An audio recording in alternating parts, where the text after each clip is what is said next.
When is a Mini not a Mini? When is a Countryman? Because this is quite a big car. And I've got this 63 plate, which has just come into stock. It's a Mini Countryman, and it's the Model 1, which means it's the more basic 1.6 litre engine. I actually think they're the best engine for it. 1.6 petrol. It's around about 100 horsepower, and the performance on it is ample. I'll say it's the best one of the lot because I find that these more basic Minis are the more reliable ones.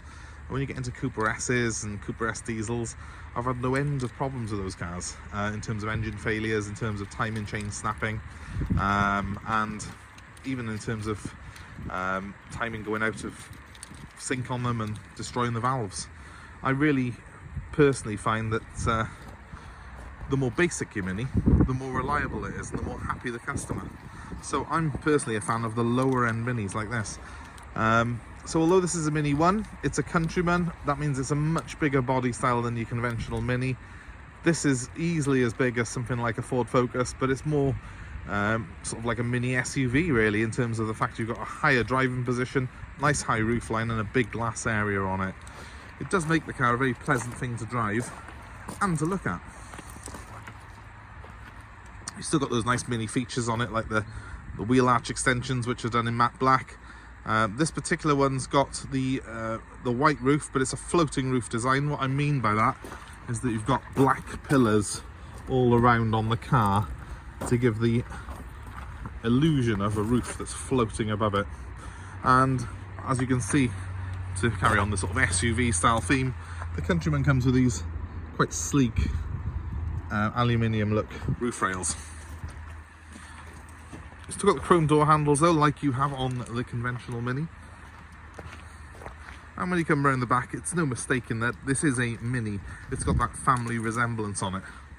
But this car, well, it's got to be at least 5 foot tall. It's quite a tall vehicle really. It sits a good few inches higher than a conventional Mini. I mean, they even do a 4-wheel drive version of this, but again, I personally like this entry-level model. It does give you everything that you need on a modern family car, including things like air conditioning, which is actually climate control on this model. Pull door handles up, you squeeze them. Acres of room in the back here. Because there's a higher roofline, you've got lots of space inside for 3 adults. It's a proper 5-seater, this car is, and you've got cup holders there in the middle as well, along with an auxiliary socket for your phone charger. Let's just close that up. Nice deep door bins on this car, and as you can see, you've got electric windows front and rear, as well as electric mirrors, even on this Mini 1. Really interesting designed interior. It follows the conventional Mini theme with a central speedometer and a rev counter that's in a binnacle there above the driver's steering wheel. It does very much feel like a Mini, but look at the glass area we've got. It's quite a large interior, this. There's plenty of cup holders in it, a slightly weird handbrake, and you've got the climate control there underneath the speedometer, and then below that some very old school looking toggle switches, which again follow on that Mini theme. There's more toggle switches up above the wing mirror, the rear view mirror there as well, which do sort of mood lighting and stuff like that, which you might not necessarily feel you need in your life, but it's quite cool anyway, and it just adds to that overall sort of Mini experience that you get with this car. People who buy these tend to buy them because they want something that's practical, but also that has a little bit of an individual styling. And that's really where the Mini Countryman comes in terms of against rival offerings from Ford and Vauxhall and even Volkswagen. This is a cool looking car, there's no doubt about that. It's got a little bit of a quirkiness about it that you get with any Mini, and it's got that Mini feel-good factor as well, but all with fairly painless ownership costs. The 1.6 litre petrol like this is fairly reliable in my experience, although do beware of the Cooper S's with their turbocharged engines. That is an engine that I've had more issues with. Overall, I would recommend one of these cars.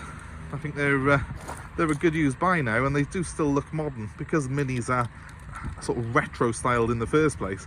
They don't tend to age, so it's a good looking car. If you're interested in it, it's available for nationwide delivery here at Ashton's Cars. My number's 07932 873 646, and we're happy to arrange delivery anywhere in the UK. Also, we're happy to take your old car in part exchange, so give me a call, let me know what you've got, and we'll work out a price to suit you. 07932 873 646 is the number that you'll need.